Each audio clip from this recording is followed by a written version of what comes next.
उत्तर भारत में भूकंप के झटके महसूस किए गए हैं। पूरे उत्तर भारत में इन झटकों को महसूस किया गया। रिक्टर स्केल पर इसकी तीव्रता 6.6 रही। साथ ही साथ हिंदूकुश क्षेत्र में भूकंप का केंद्र था। जमीन की सतह से करीब 156 किलोमीटर नीचे भूकंप का केंद्र रहा। यानी कि कल रात करीब 10:15 बजे का वक्त था जब दिल्ली, एनसीआर और उत्तर भारत के कई ऐसे क्षेत्रों में भूकंप के झटके महसूस किए गए। और ये तस्वीरें आपको दिखा रहे हैं किस तरह से लोग भी डरे हुए थे।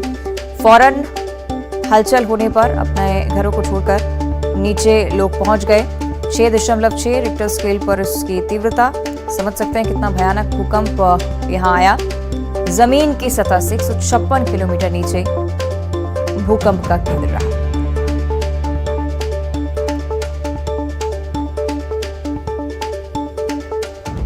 तो देर रात उत्तर भारत में भूकंप के झटके महसूस किए गए हैं और पूरे उत्तर भारत में ही इसी तरह की तस्वीरें देखने को मिली हैं। 6.6 रिक्टर पैमाने पर तीव्रता।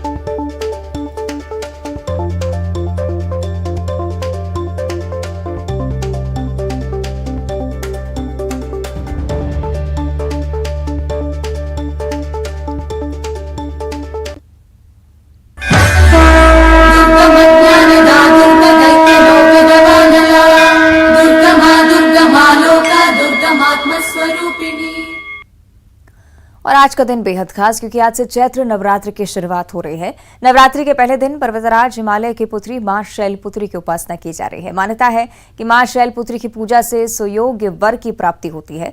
मां शैलपुत्री ने शिव को पति के रूप में पाने के लिए कठोर तप किया था और ऐसे में इनकी पूजा से शिव समान जीवन साथी प्राप्त होते हैं। साथ ही वैवाहिक जीवन में खुशहाली बनी रहती है।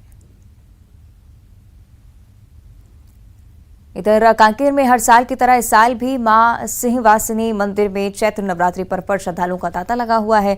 शहर का राजापारा सिंहवाहिनी मंदिर धार्मिक आस्था का प्रमुख केंद्र है और मंदिर का निर्माण 1876 में कांकेर के राजा पद्मदेव ने करवाया था।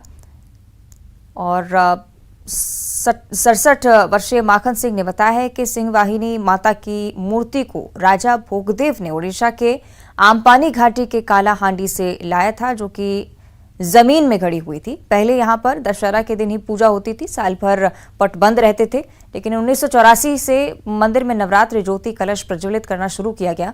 पहले वर्ष सिर्फ एक ज्योति कलश प्रज्वलित किया जाता था, लेकिन अगले 4 वर्षों तक सैकड़ों ज्योति कलश श्रद्धालु यहां पर प्रज्वलित करते आ रहे हैं। न्यूज वाले को मेरी तरफ से मां शिवानी मंदिर से हार्दिक अभिनंदन करता हूं। और नवरात्रि की तैयारी तो चल रहा है अभी। माता को भी तैयार कर दिया हूं और माता हल्दी का श्रृंगार किया है। हल्दी और कुमकुम का और थोड़ा श्रृंगार पर्व के लिए ही तैयारी। मात्र 11 बज के 30 मिनट में ज्योति कलश स्थापना का समय है और श्रद्धालु द्वारा कभी ज्योति मनोकामना ज्योति जलाए जाते हैं और बहुत सी भीड़ रहता है, हजारों से भीड़ रहता है। तो चैत्र नवरात्र का आगाज आज हो रहा है। मध्य प्रदेश, छत्तीसगढ़ में भी तमाम ऐसी जगह जहां पर मंदिरों में सुबह से ही श्रद्धालुओं की भारी भीड़ उमड़ रही है।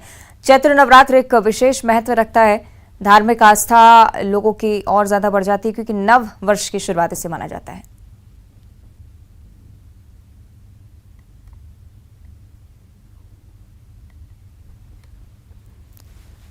चलिए अलग अलग जगहों की तस्वीरें भी आपको दिखाएंगे। अलग अलग शहरों में किस तरह से नवरात्रि की धूम है। 2 सहयोगी हमारे रजनीश सेठी जो कि आगर मालवा से हमारे साथ जुड़े हुए, साथ में इंदौर से अरुण त्रिवेदी। सबसे पहले अरुण, मैं आपकी ओर रुख करना चाहूंगी। इंदौर में भी चैत्र नवरात्र को लेकर भारी उत्साह हर वर्ष ही देखने को मिलता है। फिलहाल वहां पर क्या कुछ तस्वीरें हैं, कैसा माहौल है? बिल्कुल, देखिए चैत्र नवरात्र की आज से शुरुआत है। 9 दिनों तक पूजा की जाएगी और आज देवी मंदिरों में भारी भीड़ लगी हुई है और सुबह से ही लोग मां भगवती की पूजा अर्चना कर रहे हैं। लेकिन इंदौर में खास तौर से आज चूंकि हिंदू नववर्ष की शुरुआत है तो बड़ा उत्सव यहाँ पर मनाया जा रहा है। आप देख सकते हैं ये जो कार्यक्रम है इसमें बीजेपी के राष्ट्रीय महासचिव कैलाश विजयवर्गीय यहाँ पहुंचे हुए हैं, सांसद शंकर लालवानी है और जो उत्तम स्वामी महाराज है, तमाम महामंडलेश्वर और मंडलेश्वर साधु संत महात्मा यहाँ पहुंचे हुए हैं और सूर्य को अर्घ्य देकर यहाँ पर नव वर्ष की शुरुआत होगी। और सारे जो लोग हैं वो ये पगड़ी पहने हुए भगवा पगड़ी में यहाँ पर मौजूद हैं। और देखिए आप, ये एक अद्भुत नज़ारा यहाँ पर दिखाई दे रहा है। नव वर्ष की शुरुआत है कि आज से नव वर्ष की शुरुआत होती है।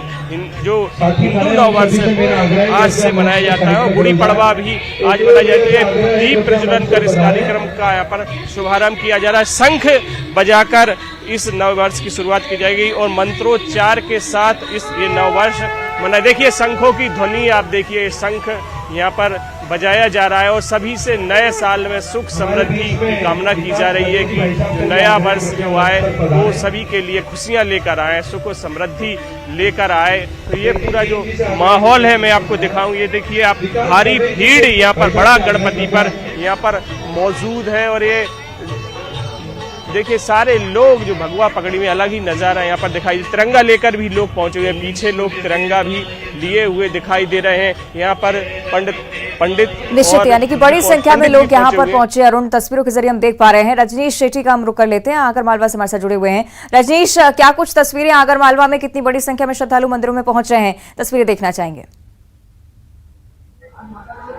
जी हाँ, अवंतिका में इस समय मौजूद हूँ आगर मालवा जिले के नलखेड़ा स्थित प्रसिद्ध मां बगलामुखी मंदिर में। इस मंदिर के बारे में कहा जाता है कि यहाँ पर जो माता जी की मूर्ति है वो स्वयंभू स्थापित है और मान्यता है कि जब पांडवों ने युद्ध में विजयश्री के लिए यहाँ पर हवन अनुष्ठान किया था, उसके बाद उन्हें विजयश्री का आशीर्वाद मिला था।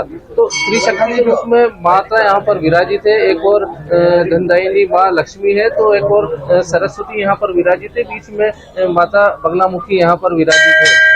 तो नवरात्रि का आज पहला दिन है और सुबह से ही भक्तों की यहाँ पर भीड़ लगी हुई है। काफी दूर दूर से भक्त यहाँ पहुँच रहे हैं दर्शन के लिए और लगातार सुबह से यहाँ पर भीड़ बनी हुई है। समर्थन यहाँ पे जो पंडित हैं वो भी मौजूद है। हम उनसे यहाँ के मंदिर के बारे में जानते हैं कि आखिर क्या मंदिर की यहाँ की क्या विशेषता है कि किस तरीके से माता जी विराजित हवन अनुष्ठान। यहाँ की विशेषता ये है कि जो बगलामुखी का प्रधान पीठ है नलखेड़ा में स्थित है। पूरे भारतवर्ष में बगलामुखी के 3 मंदिर हैं। एक प्रधान पीठ जो है वो नलखेड़ा में है, एक दतिया में है जो कि प्रतिष्ठा स्थापना करी गई है, एक हिमाचल प्रदेश कांगड़ा में वहाँ पर भी स्थापना करी गई है। जो प्रधान पीठ बगलामुखी का वो नलखेड़ा में है। यहाँ पर बगलामुखी का जो मंदिर है अनादिकाल से है। यहाँ पर पांडवों ने बगलामुखी की आराधना विजय प्राप्ति के लिए श्री कृष्ण की आज्ञा के अनुसार यहाँ पर करी थी। बिल्कुल, यानी कि बड़ा केंद्र आस्था का ये मंदिर मां बगलामुखी जिसमें विराजी हुई हैं। आप बने रहिएगा रजनीश हमारे साथ। राकेश की ओर भी हम रुक कर लेते हैं, डोंगरगढ़ से हमारे साथ लाइव जुड़े हुए हैं। राकेश, डोंगरगढ़ जहां मां दंतेश्वरी, मां बमलेश्वरी की खास तौर पर पूजा की जाती है, क्या कुछ माहौल? और छत्तीसगढ़ में चैत्र नवरात्र को लेकर जो तैयारियां चल रही थी, इस बारे में भी हम जानकारी आपसे चाहेंगे। राकेश। जी हाँ, निश्चित ही डोंगरगढ़ एक आस्था का केंद्र है और लाखों की संख्या में श्रद्धालु यहाँ माता रानी के दर्शन करने आते हैं। अहम चीज़ जो है यहाँ वो ये है कि इन चैत्र नवरात्रि के 9 दिनों में लगभग 15 से 16 लाख जो दर्शनार्थी हैं, भक्त हैं, वो माता रानी के दरबार में मत्था टेकने आते हैं और माँ के दर्शन करते हैं। और इस बार का जो चैत्र नवरात्रि है वो विशेष महत्व इसलिए रखता है क्योंकि इस बार ट्रस्ट समिति के द्वारा जो माँ का ग्रह है उन्हें सोने के छत्र से सजाया गया है। लगभग 3 किलो सोने का उपयोग गर्भगृह को सजाने के लिए किया गया है और ट्रस्ट समिति के द्वारा विशेष सुविधाएं भक्तों के लिए की गई है। जो रोपवे की सुविधा है, जो ऊपर जो भक्त हैं जो माता रानी के दर्शन करना चाहते हैं, जो ऊपर मंदिर जाना चाहते हैं, उनके लिए रोपवे की व्यवस्था की गई है जो सीढ़ियों से नहीं जा सकते। और साथ ही आपको बता दूंगा कि अभी हम जो खड़े हैं वो माँ बमलेश्वरी की छोटी बहन जो नीचे मंदिर है वहाँ खड़े हैं। इस मंदिर का भी निर्माण अभी हुआ है। लगभग 14 करोड़ रुपए की लागत से इसे बनाया गया है, जिसमें राजस्थानी पत्थरों का उपयोग किया गया है। राजस्थान के कारीगरों के द्वारा इसको बनाया गया है। साथ ही आपको बता दूं कि भारतीय रेल के द्वारा भी विशेष सुविधा उपलब्ध कराई जाती है, जिसमें सुपरफास्ट ट्रेनें, एक्सप्रेस ट्रेनें और जो अन्य ट्रेनें हैं जिनका स्टॉपेज डोंगरगढ़ नहीं रहता, इन 9 दिनों में इनका स्टॉपेज डोंगरगढ़ में किया जाता है ताकि भक्त माता रानी के दर्शन कर सकें। साथ ही लोकल ट्रेनों की व्यवस्था भी की जाती है। निश्चित ही राकेश आप बनी रहेगा हमारे साथ। माता रानी के दर्शन आपने करवाए, लेकिन खास तस्वीरें इंदौर से भी सामने आ रही हैं। कैलाश विजयवर्गीय वहां पर मौजूद है। अरुण, क्या कुछ स्थिति वहां पर, क्योंकि हिंदू नववर्ष को लेकर भी भारी उत्साह वहां देखने को मिल रहा है। अरुण, बिल्कुल, देखिए हिंदू नववर्ष को लेकर भारी उत्साह है और भी कैलाश विजयवर्गीय अपना संदेश यहाँ पर दे रहे हैं, लोगों को शुभकामनाएं दे रहे हैं। और वो कि 2047 में भारत एक बार दुनिया में सबसे ताकतवर देशों की श्रेणी में खड़ा हो जाए, निश्चित रूप से हम संकल्प करते हैं। मैंने कल भी कहा था कि मैं जब छोटा था और शाखा में जाता था तो मैं कहता था कि ये शाखा क्यों लगती है, तो भारत को विश्व गुरु बनाना। वाह यार, ये कैलाश विजयवर्गीय को आप सुन रहे हैं किस तरह से हिंदू नववर्ष को लेकर भी शुभकामनाएं लगातार दे रहा है। और बने रहेगा हमारे साथ। रजनीश भी लगातार जुड़े हुए हैं। रजनीश, आगर मालवा और ये मंदिर माता रानी का, जिसमें आस्था का बड़ा केंद्र भक्तों का माना जाता है, साथ ही साथ आपके पीछे जो श्रद्धालु हम देख पा रहे हैं बड़ी संख्या में आज अपनी मनोकामना लिए भी पहुंच रहे हैं। और ऐसा भी माना जाता है रजनीश की माँ शैलपुत्री से अगर पूरे भक्तिभाव से कुछ मांगा जाए तो माता उनकी आराधना जरूर सुनती है। रजनीश, जी हाँ बिल्कुल। माँ बगलामुखी का ये मंदिर काफी प्रसिद्ध है कि यहाँ पर जो हवन अनुष्ठान किए जाते हैं उसके बाद में निश्चित रूप से यहाँ पर सारी बाधाएं दूर होती है। इस तरह का माता जी का आशीर्वाद मिलता है। तो बड़ी संख्या में यहाँ देश विदेश से यहाँ पर भक्त पहुँचते हैं। खासतौर पर यहाँ पर जो नेता हैं, अभिनेता हैं, वो यहाँ पर काफी बड़ी संख्या में यहाँ पर पहुँचते हैं। लगभग प्रतिदिन यहाँ पर नेताओं का आना जाना लगा रहता है, क्योंकि चुनाव में कहीं ना कहीं विजय श्री का आशीर्वाद वो चाहते हैं। तो इसके लिए ये खास मंदिर इसके लिए प्रसिद्ध है। तो यहाँ पर जो पंडित जी, एक बार फिर से हम उनसे बात करते हैं। पंडित जी, यहाँ पर जो नेता लोग विशेषकर आते हैं, क्या कारण है? नेता अभिनेता सभी यहाँ पर पूरे विश्व से आते हैं, क्योंकि बगलामुखी जो विजय श्री का आशीर्वाद प्रदान करती है और हर नेता अभिनेता चाहते हैं कि हम विजय हों, चुनाव में विजय हो, शत्रुओं पर विजय हो। तो उसके लिए यहाँ पर हवन अनुष्ठान कर भगवती से विजय श्री का आशीर्वाद प्राप्त करते हैं और चुनाव में विजय श्री का आशीर्वाद प्राप्त करते हैं। चुनाव में जीत भगवती उनको दिलाती है। शत्रु जो होते हैं, शत्रु जैसे ऋण, रोग, दरिद्रता, ये सब एक मनुष्य के शत्रु रहते हैं। तो शत्रु को पीछे हटाने वाली ये देवी, तंत्र की देवी है। तो उसके लिए भी यहाँ पे आशीर्वाद प्रदान हवन होते हैं, अनुष्ठान होते हैं। तो बगलामुखी के हवन अनुष्ठान कर इन सब पर शत्रु पर विजय प्राप्त कर सकते हैं भगवती के आशीर्वाद से। पीताम्बरा माई कहा जाता है, ऐसा तो क्या पसंद है? पीताम्बरा माई इसलिए कहा जाता है कि भगवती को विशेष प्रिय जो है पीला ही चढ़ाया जाता है। पीताम्बरा इसलिए कहा जाता है कि इनकी उत्पत्ति, जो बगलामुखी की उत्पत्ति है, वो हरिद्रा सरोवर सौराष्ट्र गुजरात से हुई है। तो विशेष हल्दी ही प्रिय माता को चढ़ाई जाती है और इसीलिए पीले वस्त्र, पीले पुष्पों की माला, प्रसाद पीला जो भी चढ़ाया जाता है, भगवती को अर्पण किया जाता है, वो पीला ही अर्पण किया जाता है, विशेष पीला ही चढ़ाया जाता है। नवरात्रि में क्या खास का काफी भीड़ यहाँ पर रहती है? नवरात्रि में काफी रश रहता है, यहाँ पर काफी भीड़ होती है, क्योंकि बाहर से आगंतुक दर्शनार्थी लाभ लेने के लिए कई दूर दूर से, विदेशों से यहाँ दर्शन के लिए पहुंचते हैं। तंत्र साधना के लिए कई आसपास से, दूर दूर से तंत्र साधना के लिए यहाँ पे तांत्रिक भी साधना प्राप्त के लिए यहाँ पे बगलामुखी दर्शन के लिए आते हैं। और भक्त जो लोग हैं वो भी भगवती के दरबार में दर्शन के लिए आते हैं, अपनी मन वांछित प्रार्थना करते हैं और भगवती के आशीर्वाद से माता रानी सब पुण्य करती है। यहाँ पर जो तंत्र के लिए खास माना जाता है, क्या कारण है कि इस मंदिर खास माना जाता है? इसमें आसपास का शमशान है? तंत्र बगलामुखी तंत्र की देवी है। साधना के 10 महाविद्या में सबसे जो 8वीं क्रम में बगलामुखी का नाम आता है और तंत्र की देवी है। और बगलामुखी का जो मंदिर है, प्रधान पीठ जो है, उसके मंदिर के चारों तरफ शमशान है। तो शमशान क्षेत्र में बगलामुखी की जो है तांत्रिक क्रियाएं भी तांत्रिकों द्वारा की जाती है।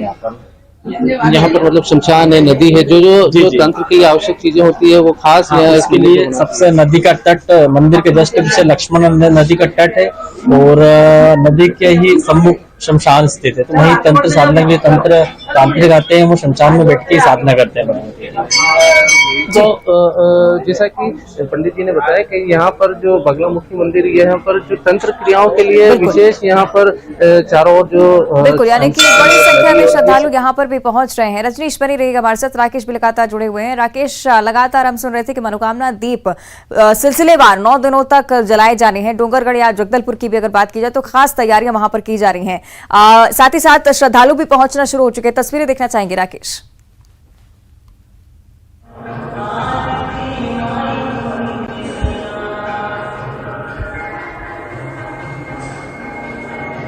राकेश, मेरी आवाज पहुंच रही है आप तक?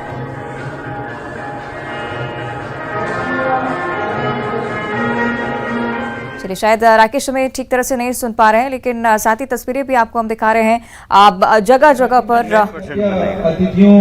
प्रधानमंत्री मोदी जिस तरह से काम कर रहे हैं, और जितने भी लग रहा है कि भारत 100% बनेगा, उनके साथ इस देश की जनता है।